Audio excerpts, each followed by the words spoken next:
Hi guys, you're back to my channel. Remember, this is Credit Connector.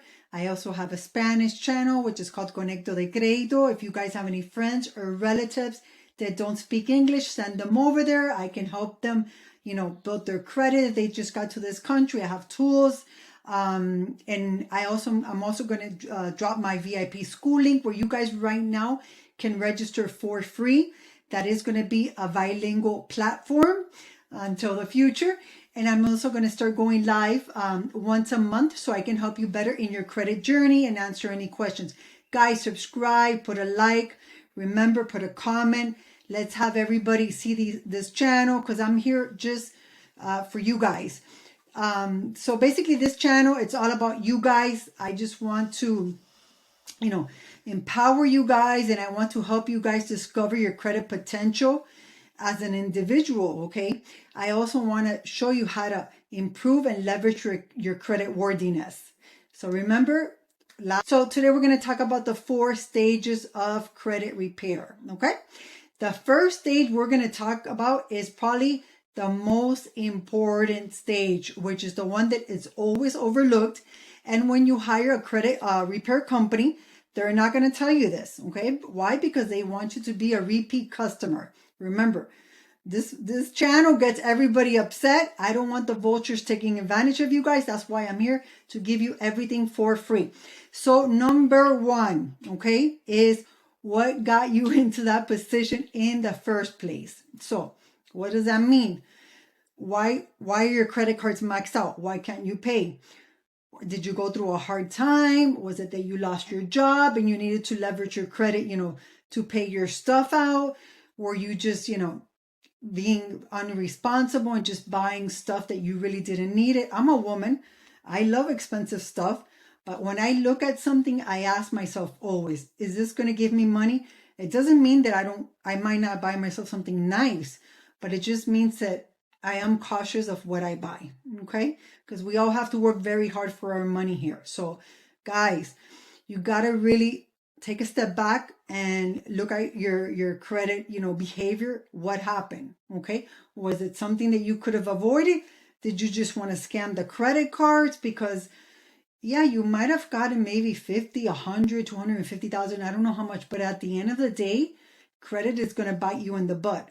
Because when you go out and you want to buy something and you don't have right now the money, especially how the economy is, the best way to do it and the only way to do it really is having credit, okay? Is having good credit. So let's jump to the second one. So the second one is basically getting your credit report, okay? Going through it and seeing which way you're going to use to dispute this, okay?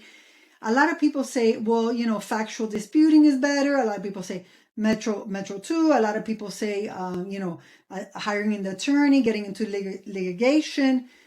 Everything works, okay? The thing is that everything works in conjunction. Every method I can tell you works. It's just basically you have to be on top of it. It's not that you're going to send one letter and everything is going to be fixed. That's not how it works. Credit repair, basically, I can tell you, takes at least from 3 months, probably until 12 months, sometimes even longer. And sometimes at the end, there's some things you just can't take out. You've tried everything and they might, tell you 100%, yeah, we can get this out. Nobody can guarantee anything. Cannot guarantee anything. Sometimes you hire a credit report company and right off the bat, you got 100 points, up. And you're like, oh my God, they're doing their job. They're doing such a great job. Guys, you probably had stuff that was sitting there already for 24 months or older or for 7 years or for something that was very easy to dispute. I'm not telling you that every credit card company out there, a repair company, is out to scam you, but try to fix it first on yourself. If you can't, then make sure that you find the correct, credit repair company. I don't fix anybody's credit. What I do is I empower you and I show you and I give you the tools. Also in my school, which is the SKOOL, if you guys register there, I am going to start dropping templates, okay? So that is the second thing, is basically knowing how you're going to dispute it. First, get your credit report. I will tell you to highlight every inaccuracy that's in there before you do anything, okay? Once again, personally, I like consumer law. I also like, sending letters, but I don't use really a template. I try to, kind of customize it, because when the credit bureau is seeing that you are an individual, trust me, they want to help you better. When they see that it's a credit company, a credit repair company, they're like, forget this. So anytime that you're going to send them a letter, make sure that you do notarize it, because anytime that anybody sees any documents, including us, and we see it notarized, we're like, oh, this is serious.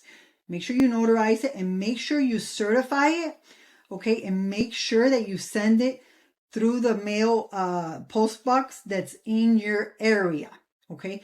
Because right now, if you went to your friend's house and they don't live in your zip code or in your area, and you certify the mail, they might think it's coming from a credit repair company, okay? You can also do it online. I'm not telling you not to do it. You can also do it online, okay?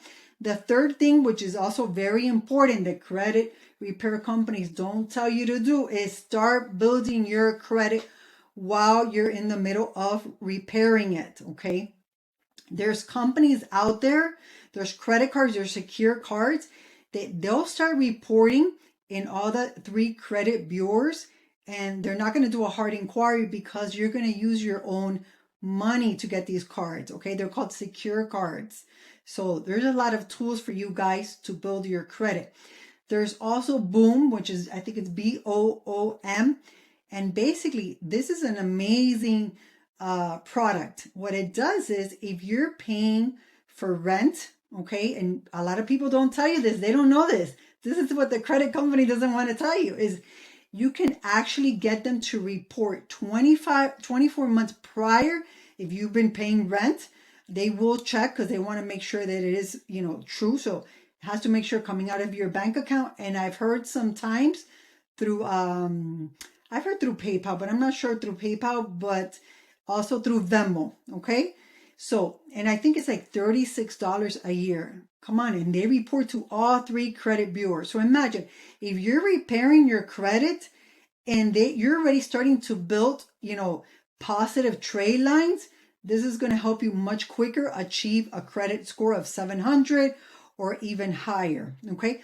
Also, I would tell you, speak to some friends, some relatives, keep it in the family, because right now with the abuse laws, sometimes if you get an AU, you might see it in your credit, but it's not really helping you. So the AU should have, to get the maximum out of it, should have your same either your last name, or you should be living in the same household, okay? Ask your relatives when they call the credit card company to ask them, do you guys report if I add an authorized user? Make sure you give them your social security, because if they don't have your social security, there's no way they're going to be able to report on your credit, credit bureau.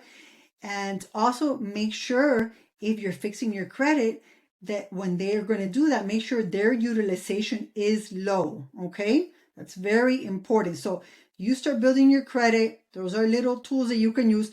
Also, if you have a credit card that it's still active, make sure that you lower the utilization, okay? Because if you're trying to build your credit and your utilization is all over the place, that's not going to help you. And remember, high utilization or maxed out utilization is not if you have a card for $5,000 and you owe $5,000. Anything above 48% is considered maxed out on the credit utilization. So these are little tips that I'm giving you. The fourth thing of credit repair is, if you cannot delete something and maybe you want to negotiate it, okay, this is a way to do it. When you're going to start negotiating, let's say maybe you had an old Chase card and you want to get back into Chase. Little secret, if the Chase card has been, it's been more than 3 years, Chase Bank will negotiate with you for 20%, 20 cents on the dollar, okay?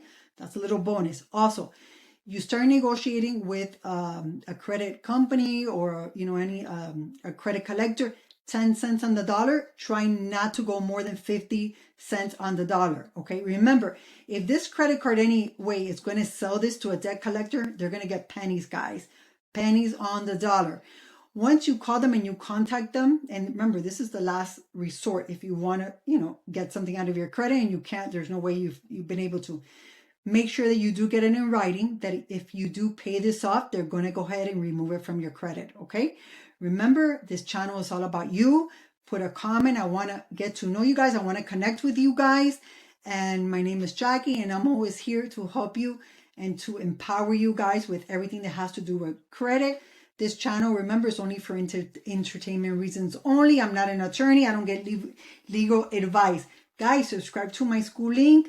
Trust me, we're going to grow that channel, and you guys are going to be able to interact there with other people that are as well. They maybe they have more knowledge than you in credit, or they're in the same journey as you. It's not only about credit repair, it's about stacking credit cards, the best banks for personal, the best banks for business, everything that has to do with credit. Okay, until next time, and subscribe.